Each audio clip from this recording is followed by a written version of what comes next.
Topic का नाम है पोटेंशियल एनर्जी। तो किसी भी बॉडी में एनर्जी कैसे पोजेस होगी, क्या क्या तरीके हैं उसके, हमें चेंज करना पड़ेगा उसके शेप एंड साइज को। वो एक बार यहां समझो कैसे है। देखो ये एग्जांपल है बाउ एंड एरो का। मान लो स्टार्टिंग में जो इसकी स्ट्रिंग है वो यहां पर है, हमने इस स्ट्रिंग के ऊपर क्या अप्लाई की, फोर्स अप्लाई की हमने स्ट्रिंग के ऊपर।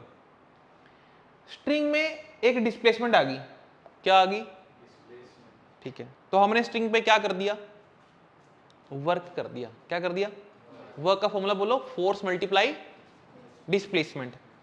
स्ट्रिंग यहां पे आ चुकी है, यहां से हम इसको रिलीज करेंगे। जैसे रिलीज किया जो एरो है वो आगे की तरफ मूव हो जाएगा। ऐसे ही ना, सिंपल सी बात है। हमने इस पे क्या किया था,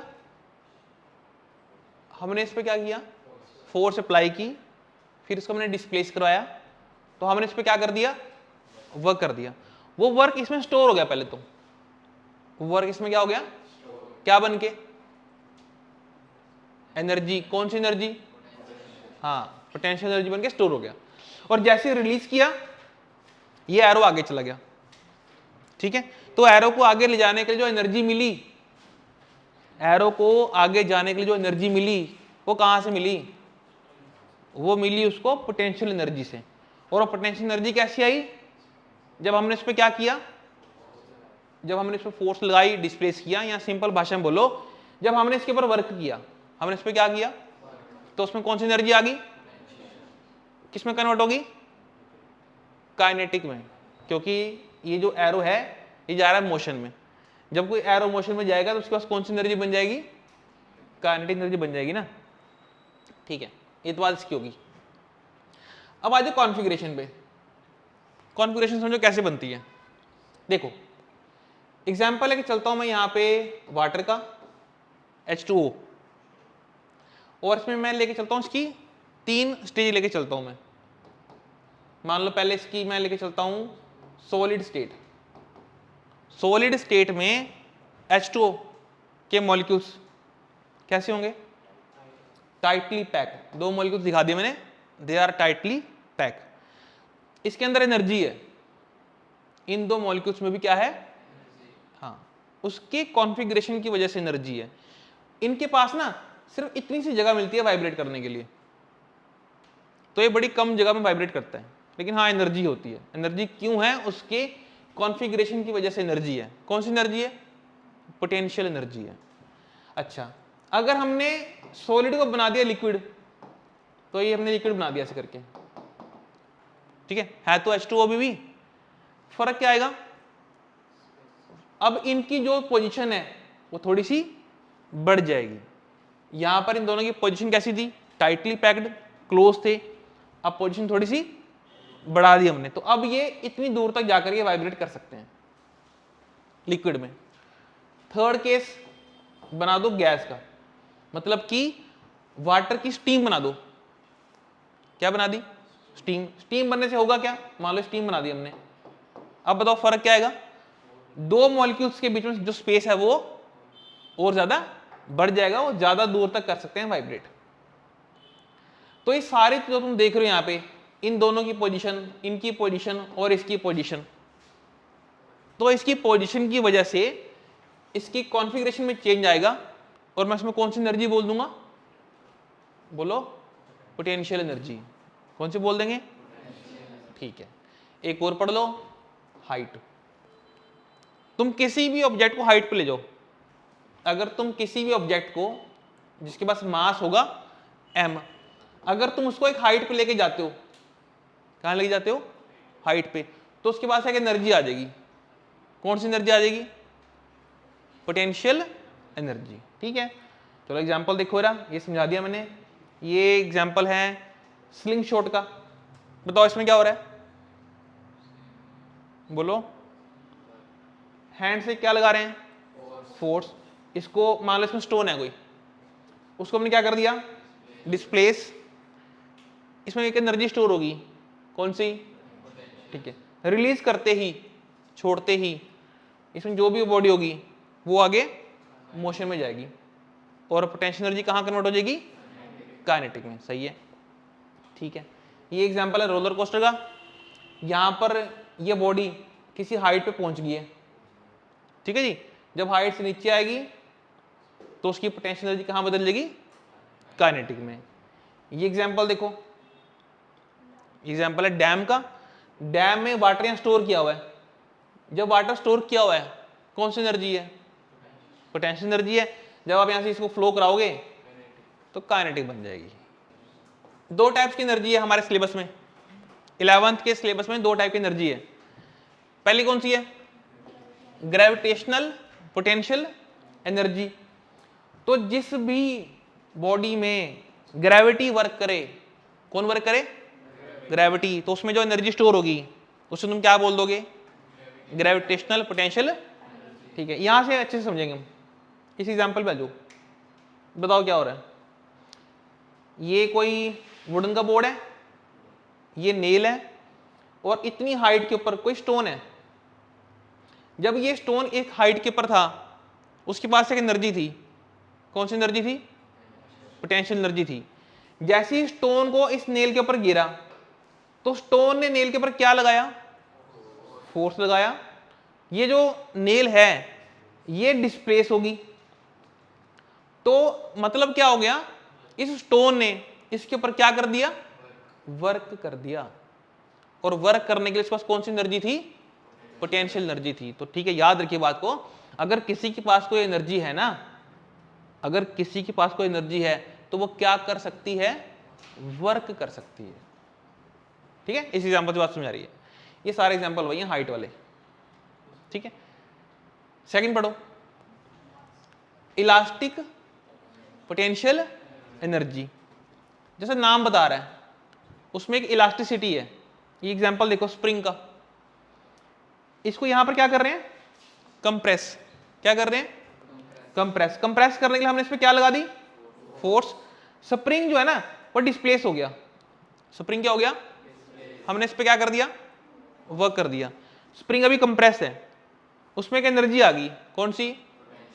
हाँ, पोटेंशियल एनर्जी आ गई। तुम जैसे ही छोड़ोगे स्प्रिंग अपने आप वापस आएगा। स्प्रिंग अपने आप अपनी जगह पे लाने की कोशिश करेगा अपने आप को। ठीक है, कंप्रेस हम कर रहे हैं पर वापस वो अपने आप आएगा। अपने आप क्यों आए? क्योंकि इसके पास एक एनर्जी है। कौन सी एनर्जी है?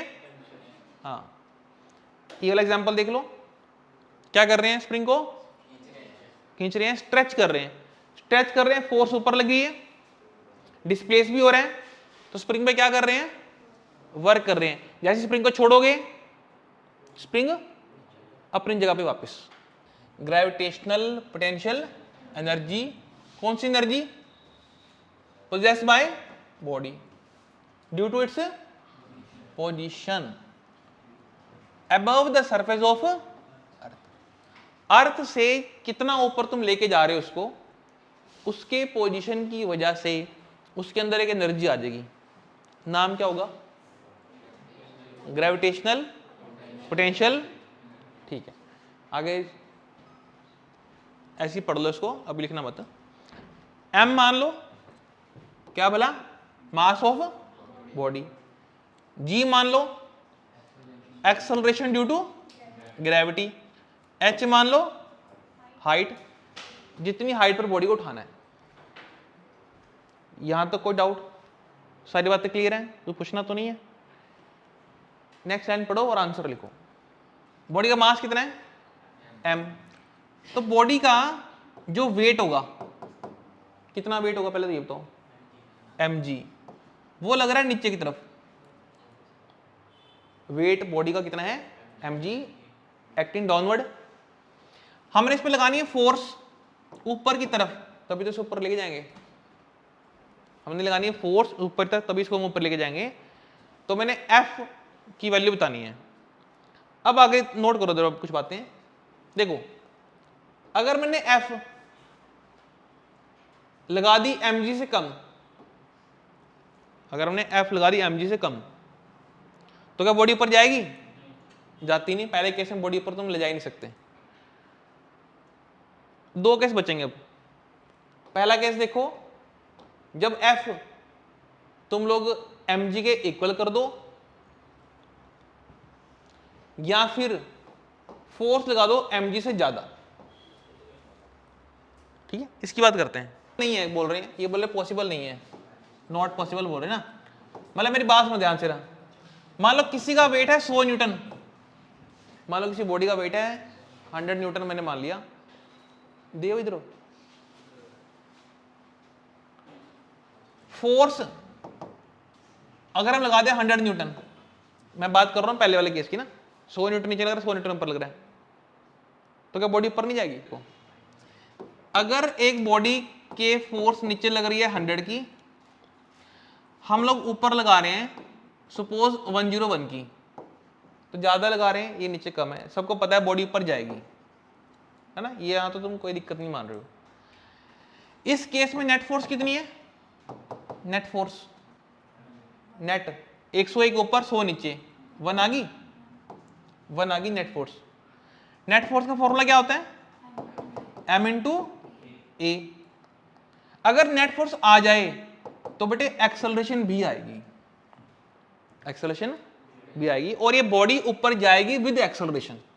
मतलब कि हम बॉडी को ना स्पीड पे ले जा रहे हैं, पर स्पीड पे भाई, अगर यहां स्पीड 10 है तो यहाँ 11 है, यहाँ 12, 13, 14 ऐसे चल रहे हैं, तो बॉडी ऊपर जा तो रही है लेकिन विद एक्सेलरेशन जा रही है इस केस में।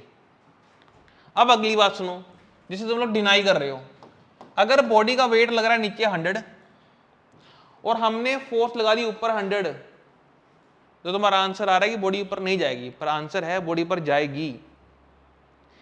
इसके बाद दो केस होते हैं बेटे, अगर कभी भी दो फोर्स लग जाए equal and opposite, there are two cases, either the body is at rest, या तो बॉडी रेस्ट पे रहेगी, second case body will move in uniform motion, body जाएगी ऊपर यूनिफॉर्म मोशन में, पर जाएगी। अच्छा देखना रहा इसकी नेट फोर्स कितनी आएगी? 0। नेट फोर्स कितनी होगी? 0। फॉर्मूला होता है m इंटू ए, तो एक्सेलरेशन भी क्या आ गई इसकी? 0। तो बेटे अगर किसी की एक्सेलरेशन 0 हो ना, अगर किसी की एक्सेलरेशन 0 हो तो एक्सेलरेशन का फॉर्मूला क्या होता है? Change in velocity upon time taken. Velocity में चेंज नहीं आ रहा, इस बार नहीं आ रहा का मतलब एक ही स्पीड पे ऊपर लेके जा रहे हो, एक ही स्पीड पे बॉडी को ऊपर लेके जाओगे। अगर स्पीड एक ही होगी तो क्या उसमें चेंजिंग वेलोसिटी आएगा? नहीं आता, उसकी एक्सेलरेशन क्या होगी? 0। तो एक्सेलरेशन 0 होने पर भी बॉडी जा सकती है, चल सकती है, लेकिन कंडीशन क्या है? Uniform motion. क्या कंडीशन है? हाँ बेटे याद रखना, ये बात मैं कई बार बोल चुका हूं, आप इस बात को समझो। अगर बात को नेट फोर्स 0 का मतलब सिर्फ ये नहीं होता, तुम सिर्फ तुम्हारे दिमाग में यही अटक जाता है रेस्ट पे, तो रेस्ट नहीं है, वहां पर क्या आ सकता है? यूनिफॉर्म भी आ सकता है, ठीक है। और एक बात सुनो ना यार, मान लो केस है, मैंने तो बॉडी को ऊपर लेके जाना है, तो मैं रेस्ट पे कैसे छोड़ दूंगा उसको? तो देखो F ग्रेटर mg लगा तो क्या आएगा इसके अंदर? एक्सेलरेशन आ जाएगी। अगर मैंने इक्वल लगा दिया तो एक्सेलरेशन नहीं आए, तो कोई दिक्कत नहीं, मेरे को एक्सेलरेशन नहीं चाहिए, तो बॉडी तो अभी भी ऊपर जा रही है ना यार, बॉडी भी ऊपर जा रही है। तो बताओ कितनी फोर्स लगी बॉडी को ऊपर ले जाने में? mg। लिखो, वर्क निकालेंगे, लगाओ फॉर्मूला वर्क का, Fs cos theta, Fs cos theta. Diagram देख के बताओ थीटा कितना है? F कितनी है? ठीक है, S कितनी है? H। समझ गए? अब एक बात ध्यान से सुनो बेटे, एंगल देखना होता है F के बीच का और S के बीच का, है ना। अभी डायग्राम देखो, सिर्फ डायग्राम में ध्यान दो, F कहां लग रही है? ऊपर, और बॉडी कहां जा रही है? ऊपर। दोनों डायरेक्शन सेम, जब भी डायरेक्शन सेम, एंगल कितना? 0 डिग्री। लगाओ कोस 0 डिग्री, कोस 0 की वैल्यू 1, आंसर आएगा mg। ठीक है, ये हमने वर्क कर दिया। This work is stored in the body as its potential energy. Potential energy symbol बोलो, पोटेंशियल एनर्जी का सिंबल U, कैपिटल, ये देखो कैपिटल U। आंसर आ गया mgh। अगर वर्क पूछा जाए बाय एन एजेंट, तो फोर्स लग रहा है ऊपर, जो इसकी डिस्प्लेसमेंट है वो भी कहां जा रही है, ऊपर, दोनों की डायरेक्शन सेम, एंगल कितना बनेगा 0 डिग्री, वर्क कैसा आएगा पॉजिटिव। ठीक है, अब सुनो ध्यान से, सेम क्वेश्चन आ जाए, अब पूछा जाए वर्क बाय द ग्रेविटी निकालो, वर्क बाय द ग्रेविटी। तो डायग्राम देख के बताओ, अगर पूछा जाए ग्रेविटी का वर्क कितना है, ये बॉडी है जिसका मास m है, बात हो रही है ग्रेविटी की, ग्रेविटी के लिए देखोगे तुम सिर्फ वेट को, mg को, बॉडी लेके जा रहे हो ऊपर, तो s इसका ऊपर आ रहा है इसका, तो ये इसका f माना जाएगा, ये इसका s हो गया, एंगल बोलो 180 का। तो अगर ग्रेविटी की बात करेंगे तो एंगल क्या बनेगा 180, कोस 180 की वैल्यू बोलो -1, कोस 180 की वैल्यू, तो वर्क भी कैसा आ जाएगा माइनस का आ जाएगा, क्या मैं लिख दूं -mgh,